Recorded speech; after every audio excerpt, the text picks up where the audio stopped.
No.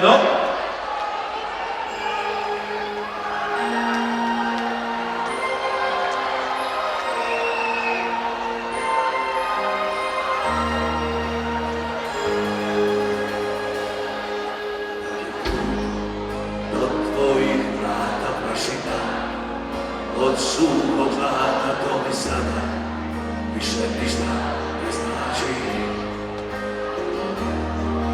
Jer kad iz tvog oka kiša krene ti odavno, neće biti mene svejedno će samo bladom ostati.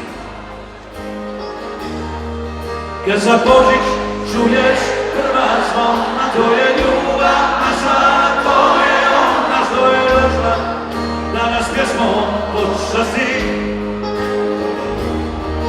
Pjesmom punom lijepih uspomena, za mameka srca potrošena, nek te ovaj Božić na nas podsjedi.